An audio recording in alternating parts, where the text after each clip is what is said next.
오늘 말씀에 보면은 엿새 후에 한 사건이 벌어졌다라고 나와 있습니다. 그런데 예수님이 예루살렘에 입성하셨고 이제 사역을 마무리하시면서 앞으로 내가 하나님의 부르심을 받게 될 것과 그럼에도 불구하고 다시 생명의 구주가 되심을 선포를 해 주셨습니다. 그렇지만 이 17장 말씀이기 때문에 16장 말씀에 그렇게 이 예수님의 행하심을 나타내고는 계시지만 예수님이 정확하게 언제부터 시작해서 여섯째 날에 오늘 사건이 벌어졌는지는 나와 있지 않습니다. 그러니까 엿새 후에 라는 것은 그렇게 길지 않은 시간이 지나서 예수님에게 이러한 일이 벌어졌다라는 것이지 정확히 언제부터라는 기준점이 제시되어 있지는 않습니다. 거기에다가 예수님이 이제 산에 오르셨다라고 나와 있는데 이 산이 이제 예루살렘 안에 있는 어디쯤일 것이다라고 추정은 할 수 있으나 정확하게 이 산이 어딘지는 모릅니다. 그런데 이제 우리가 이 말씀을 아마 들으셨을 때에 많은 부분에서 예수님이 변화산에 오르사라고 이렇게 설명을 들으셨을 거예요. 그런데 예수님이 나중에 변화되셨기 때문에 이곳의 이름을 지칭을 변화산이라고 말하는 것이지 그 위치가 어딘지 모를 뿐더러 아직 변화가 일어나기 전에는 여기는 그냥 이름 모를 산입니다. 어딘지 정확하게 알 수 없는 산에 오르신 것이죠. 또한 예수님이 이 산에 제자 3명을 데리고 올라갔습니다. 그런데 베드로와 야고보와 요한인데 우리는 이 세 사람이 예수님께 가장 사랑을 받았고 가장 주목을 받았고 가장 중심에서 쓰임을 받았다고 이야기는 하지만 그거는 예수님이 이 3명을 데려다니시기 때문에 그렇게 이야기하는 것이지 굳이 12명 중에서 이 세 사람을 그렇게 사용하고 계시는 이유 역시 그리 명확하지는 않습니다. 그러니까 세 사람이 항상 예수님이 부르셨기 때문에 이들이 예수님의 그 사건의 중심 속에 항상 있을 뿐이지 이 세 사람을 부른 이유, 이들이 뛰어나서 적극적이거나 성격적인 부분을 알 수 있지만 그러나 다른 제자들보다 더 무엇이 뛰어났는가에 대해서는 그렇게 명료하게 이들이 선택된 이유를 알 수는 없습니다. 그러니까 오늘 이 장면에서 엿새 후에 산에 오르시는데 제자들과 함께 오르셨다. 이 모든 표현을 우리가 명료하게 구분 지을 수는 없다는 것이죠. 거기에다가 예수님이 이제 그 산에 오르셔서 오늘 나타내는 사건은 뭐냐면 예수님의 얼굴에 광채가 나기 시작했다는 거예요. 그리고 또 예수님의 옷이 희어졌다는 이야기입니다. 예수님이 제자들과 다니시면서 분명히 그 옷이 때가 타든지 아니면은 어떤 좀 세탁이 필요한 상태가 있으셨겠죠. 그런데 그 산에 오르셨더니 그 산에서 광채가 나고 희어지고 변화가 일어났다는 말씀입니다. 그러니까 변형이 됐다라는 것이죠. 과연 하나님께서는 왜 이 시점에서 예수님이 이제 사역의 맨 마지막을 마무리하시면서 이제 이 십자가에 지시기 전에 이러한 변화산의 사건이 나타났다는 말인가? 라는 질문을 하게 됩니다. 그때 예수님께서는 이 장면에서 우리가 한 가지 기억할 것은 뭐냐면 예수님이 왜 그렇게 우리에게 하나님의 섭리와 능력과 은혜와 신실하심과 약속을 증거하시게 됐는가? 그 중에 가장 큰 것이 무엇이냐면 예수님이 왕의 권력을 갖고 하나님의 사랑을 전하신 것이 아니라 예수님이 오히려 낮은 곳에서 연약한 이들을 돌보시며 가난한 이들과 함께 하시며 오히려 제사장이나 종교 지도자들에게 그렇게 위협을 당하고 그렇게 무시를 당하면서도 끝까지 연약한 이들을 돌보셨기 때문입니다. 그런데 갑자기 변화산에서의 이야기는 무엇이냐면 예수님에게 광채가 나고 옷이 깨끗하게 휘어지는 그 기적이 일어나고 능력이 과시되고 세상에서 볼 수 없는 모습을 보여주시는 것이 과연 이 시점에서 예수님의 사역이 마무리되는 시점에서 오히려 제자들의 발을 씻기시면서 더 겸손으로 나아가시는 모습을 보여주시는 그 시점에서 왜 하나님은 맨 처음에 이걸 보여주신 것이 아니라 이 시점에서 이야기를 하고 계시는가? 우리가 생각할 때 이렇게 생각할 수도 있습니다. 지금까지 내가 하나님인데, 내가 전능자고 내가 왕인데 사람들이 너무 예수님을 몰라주는 거예요. 그리고 또 의심하고 제자들도 끊임없이 자기 욕심에 치우쳐서 예수님을 따르고 예수님 말씀대로 듣기보다는 배반하는 제자도 생기고 그 마음 가운데 예수님 이러시면 안 되는데 라고 생각하는 제자들의 동요하는 모습도 있었습니다. 그러니까 예수님이 안 되겠다, 이제 내가 어떤 사람인지, 내가 어떤 하나님인지 좀 보여줘야겠다, 내가 누군지 알아, 그러면서 이렇게 얼굴을 환하게 이렇게 하시지는 않으셨겠죠. 그렇죠? 그런데 그 인간의 논리로 보면은 예수님이 이 시점에서 그렇게 힘겨우셨던 장면에서 그래도 나는 이런 사람이라고 이야기하고 싶으신 것은 아니었는가라고 해석을 할 수가 있어요. 인간의 감정적으로 아니면은 인본주의적으로 이 장면을 보게 되면 결국 사람의 관점에서는 예수님이 견딜 만큼 견뎠는데 제자들도 그러고 사람들도 그러고 나를 너무 모르는구나 하셔서 이렇게 변화되셨다고 볼 수도 있겠습니다. 이게 사람의 기준이에요. 그런데 우리가 반드시 기억해야 되는 것은 무엇인가? 예수님은 사람의 기준으로 움직이시거나 판단하시거나 결정하는 분이 아니시다라는 사실입니다. 이것이 오늘 말씀의 첫 번째 교훈입니다. 사람의 기준으로 하나님을 보지 말고 하나님의 기준으로 나를 돌아보라. 예수님은 전능자이십니다. 예수님은 이미 하나님께서 이 땅 가운데 오신 것입니다. 예수님이 태어나서 하나님이 되신 것이 아니라 지극히 높은 곳에 계신 하나님이 우리를 위하여 이 땅 가운데 오신 분이시기 때문에 그분의 광채와 그분의 옷의 희어짐은 하나님의 전능하심의 자연스러운 모습입니다. 갑자기 화나서 보여주시거나 갑자기 과시하기 위해서 보여주신 모습이 아니라는 것이죠. 신명기 29장 5절 말씀을 보면은 이렇게 나와 있습니다. 주께서 40년 동안 너희를 광야에서 인도하셨거니와 너희 몸의 옷이 낡아지지 아니하였고 너희 발의 신이 헤어지지 아니하였으며.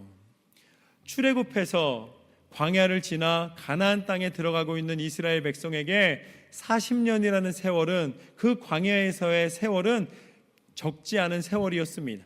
그런데 그 기간 동안에 이것을 어떤 분들은 하나님이 끝까지 공급해 주셨다고 해석을 하는 사람도 있고, 문자 그대로 하나님께서 그 입은 옷과 신은 신을 이제 헤어지지 않도록 하나님이 보호해 주셨다는 뜻으로도 우리가 볼 수가 있겠습니다.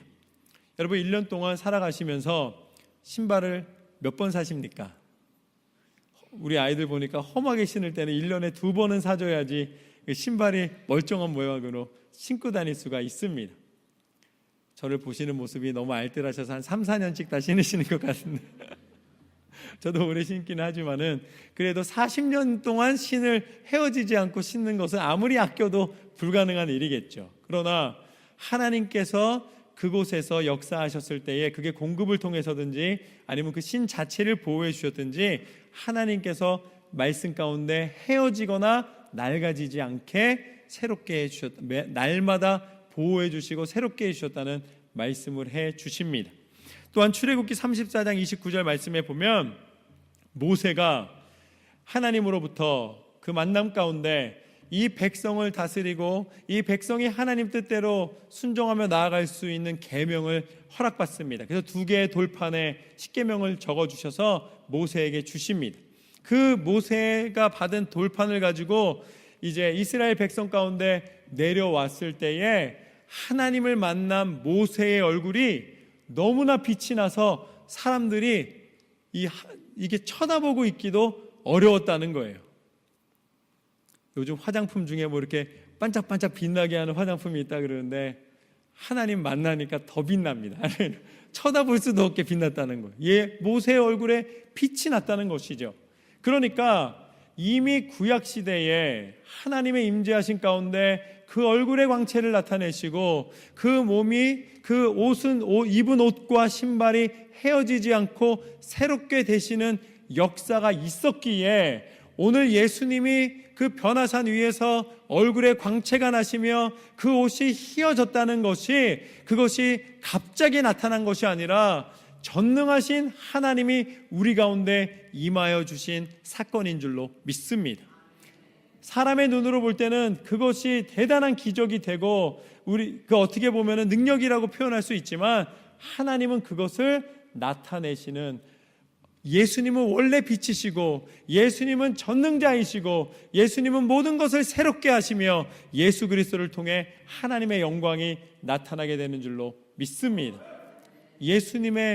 하나님의 눈으로 보면은 우리가 믿음의 사건이 하나님의 은혜임을 고백하게 됩니다. 그렇게 예수님이 변화되신 것이죠. 그런데 그렇기 때문에 3절 말씀에도 보면은 바로 그 구약의 하나님이 이 순간에도 여전히 역사하시고 계시다는 것을 이렇게 표현하십니다. 그때에 모세와 엘리야가 예수와 더불어 말하는 것이 그들에게 보이거늘. 예수님은 참 하나님이시기 때문에 모세의 때에도 계셨고 엘리야가 그 불로 임하는 제사 가운데도 계셨고 그 구약의 역사의 순간에 항상 개입하셨던 하나님이신 줄로 믿습니다. 그렇기 때문에 예수님이 엘리야와 모세와 함께하고 계신 것은 어찌 보면은 사람의 눈으로 봤을 때는 굉장한 사건이지만 하나님을 안다면, 하나님을 인정해 드린다면 그 사건은 놀랍긴 놀랍지만 당연한 사건으로 우리가 받아들일 수가 있겠습니다. 그런데 그 다음에 함께 갔던 제자들은 어떠한 모습을 보이는가? 4절 말씀에 보면 이렇습니다. 베드로가 예수께 여쭈어 이르되 주여 우리가 여기 있는 것이 좋사오니 만일 주께서 원하시면 내가 여기 초막 셋을 짓되 하나는 주님을 위하여 하나는 모세를 위하여 하나는 엘리야를 위하여 하리이다. 지금 베드로가 정신이 없습니다. 이 장면이 너무 놀래서 어떻게 이것을 해석하거나 받아들이기가 너무 어려운 거예요. 그러니까 예수님께 뭐라고 말씀을 드리냐면 예수님 그 엘리야와 모세와 함께하고 있는 모습을 보면서 예수님께 이렇게 이야기를 합니다. 예수님, 제가 예수님을 위해서 그리고 또 함께하고 계시는 그 말로만 듣던 그 민족의 지도자였던 모세를 위해서 그리고 또 이 땅을 변화시키는 선지자였던 엘리야를 위해서 내가 초막, 장막 셋을 지어서 그곳에 거하실 수 있도록 하겠습니다 라고 이야기를 합니다. 베드로 입장에서는 최고의 이 선물을 드리고 자기가 선의를 베푼다고 여기고 있으나 이게 좋아하시겠지, 내가 이렇게만 말하면 이제 하나님이 기뻐하시겠지, 내가 성공적인 무엇인가로 하나님 앞에 드리면 되겠지, 내가 무언가 이룬 다음에 내가 뭔가를 좀 성취한 다음에 그것을 가지고 하나님을 높여드리면 그것이 하나님의 영광이 되고 하나님의 자랑이 되고 하나님의 기쁨이 되겠지라고 우리 스스로가 우리의 기준으로 하나님이 기뻐하실 것을 규정 짓지만 하나님이 기뻐하시는 것은 무엇인가? 하나님이 기뻐하시는 것은 우리가 무언가를 일구어내서 하나님 앞에 대단한 무엇을 보여드리는 것보다 하나님이 근본적으로 더 기뻐하시고 하나님이 원하시는 것은 우리가 예수님의 음성을 듣는 것입니다. 하나님의 음성을 듣는다는 것이 무엇입니까? 그것이 바로 하나님의 살아계신 말씀을 듣고 그 말씀을 읽고 그 말씀 가운데 하나님의 음성이 임하여졌을 때에 그 음성 가운데 우리의 행함과 우리의 판단과 우리의 삶의 모습이 나타나게 되시기를 주님의 이름으로 축원합니다. 어떤 문이든지 들어가려면 뭐가 필요하냐면 키가 있어야 됩니다. 그런데 우리는 원본 키가 있고 그 키를 복사해서 가지고 다닙니다. 그런데 그 복사한 키가 잘 안 맞거나 아니면 그 복사한 키가 문제가 생기면 우리는 다시 어떻게 해야지만 문이 열립니까? 원본 키를 가지고 와서 그 원본 키를 가지고 와서 열든지 아니면 그 원본 키를 다시 복사해야지만 그 다음에 그 열쇠가 문을 열 수가 있습니다. 하나님은 우리의 삶의 시작과 우리 인생의 본질과 우리를 사랑하시는 하나님의 그 은혜와 사랑과 능력과 그 충만한 것을 모두 다 알려주셨습니다. 우리 인생의 본질과 시작을 이미 알려주셨습니다.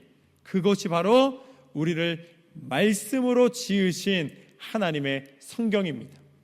하나님의 말씀 없이 우리는 한순간도 살아갈 수 없음을 기억하시기를 주님의 이름으로 축원합니다.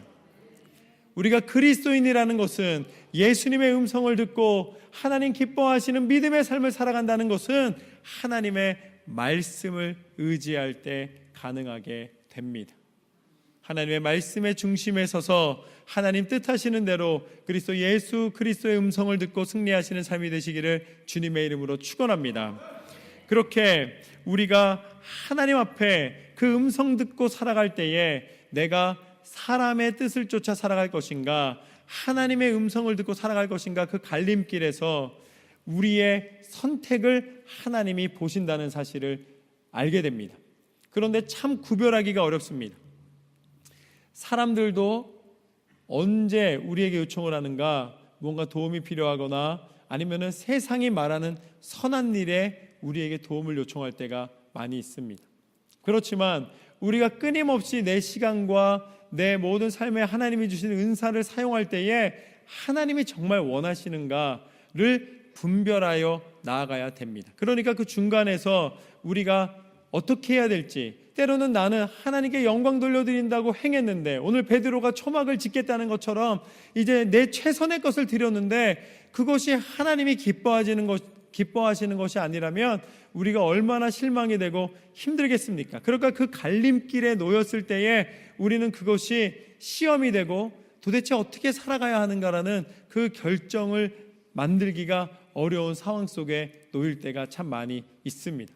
그럼 하나님은 우리를 시험하지 않으시겠다고 해놓으셨고 또 주기도문에 보면은 나를 시험에 들게 하지 마시라고 이야기까지 하셨음에도 불구하고 왜 끊임없이 우리는 시험에 맞닿게 되는가? 내 인생의 문제에 맞닿게 되고 내 인생의 고난에 맞닿게 되고 내 스스로 해결할 수 없는 문제들이 너무나 많이 발생하게 된다라는 이야기인 것이죠.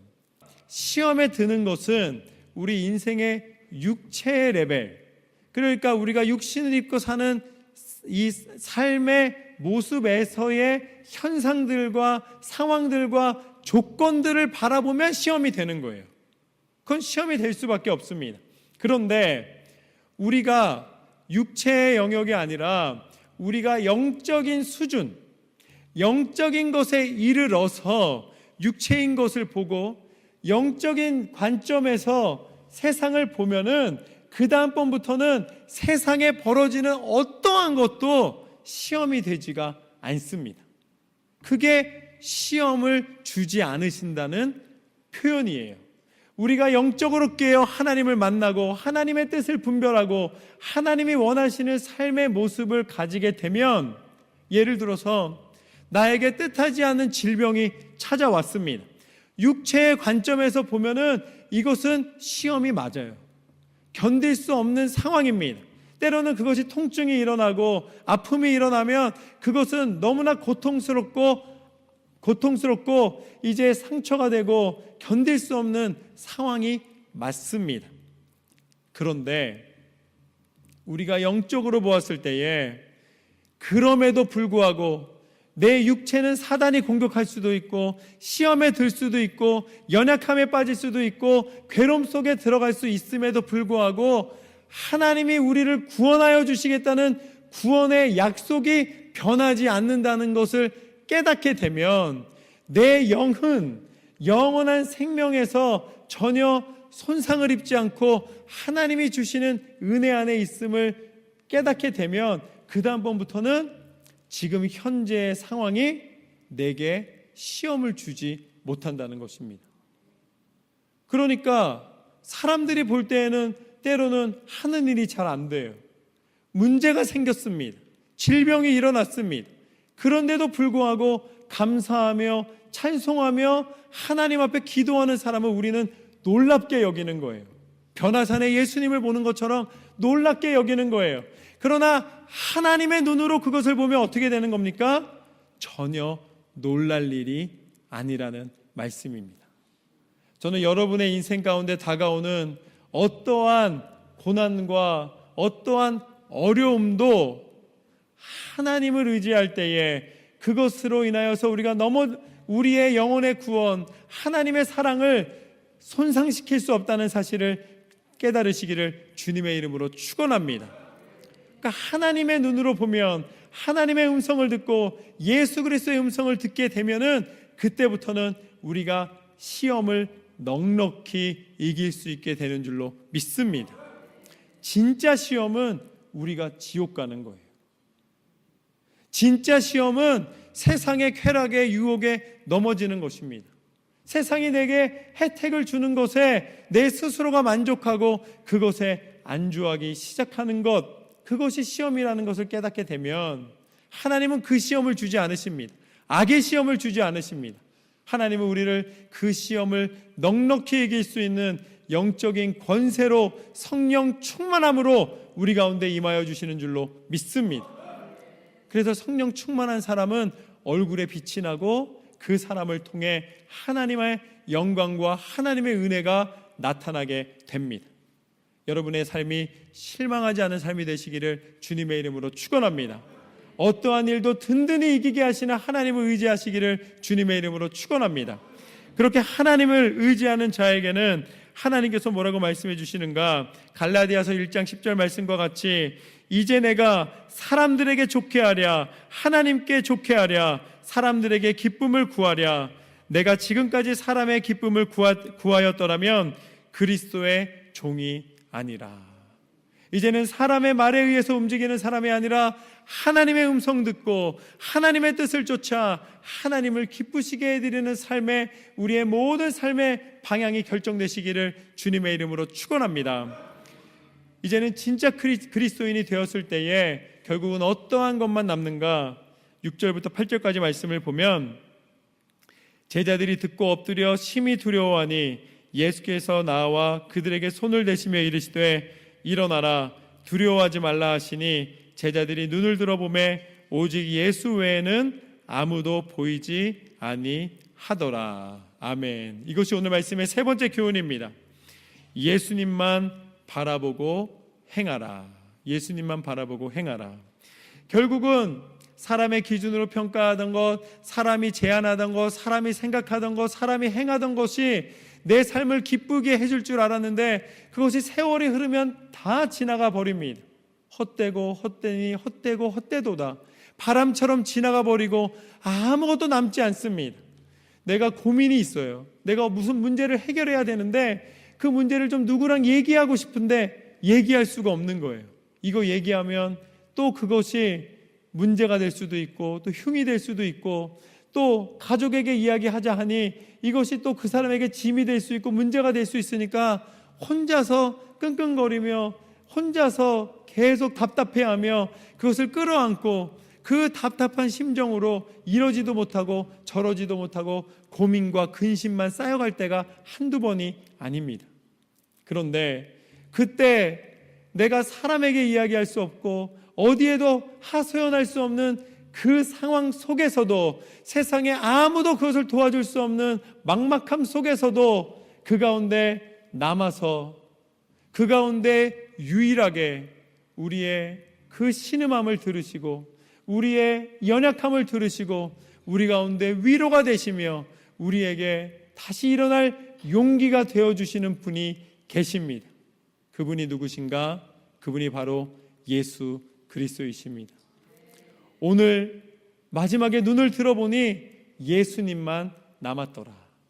구약과 신약의 모든, 또 앞으로 있을 모든 세대에도 우리 가운데 허락된 생명의 이름, 능력의 이름, 그분은 예수 그리스도이십니다.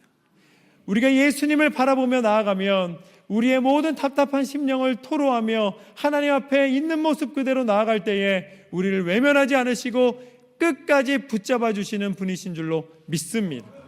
우리를 어디까지 붙잡아 주시는가? 십자가 위에 달려 죽기까지 포기하지 않으실 뿐만 아니라 그 약속대로 부활하시사 영원한 생명, 우리의 영혼을 끝까지 책임지시고 인도하시는 그 놀라운 은혜와 사랑을 우리 가운데 허락해 주시기까지 우리를 놓지 않으시는 하나님이신 줄로 믿습니다. 예수 그리스도 안에 우리의 모든 소망이 있노라. 예수님을 바라보며 날마다 승리하시기를 주님의 이름으로 축원합니다. 오늘 우리가 함께 하나님의 영광이 임하는 예배자, 하나님의 영광이 임하는 예배, 하나님의 영광이 임하는 삶은 무엇인가에 대하여서 세 가지로 함께 나누었습니다. 첫 번째, 사람의 기준으로 보지 말고 하나님의 기준으로 보라. 하나님의 기준으로 나를 돌아보라. 내 인생을 끝까지 붙잡아 주시는 하나님이 우리와 함께 하시는 것은 이상한 일이 아니라, 놀라운 일이 아니라 우리를 사랑하시는, 끝까지 행하여 주시는 일인 줄로 믿습니다. 두 번째, 예수님의 음성을 들으라. 세상은 말만 하지만 예수님은 우리와 함께하여 주시고 그 음성 가운데 임하여 주시는 하나님이신 줄로 믿습니다. 마지막으로 예수님을 바라보고 행하라. 우리 가운데 남아 역사하시는 하나님, 우리를 끝까지 책임지시는 하나님을 바라보며 날마다 승리의 선포를 하시며 나아가시기를 주님의 이름으로 축원합니다.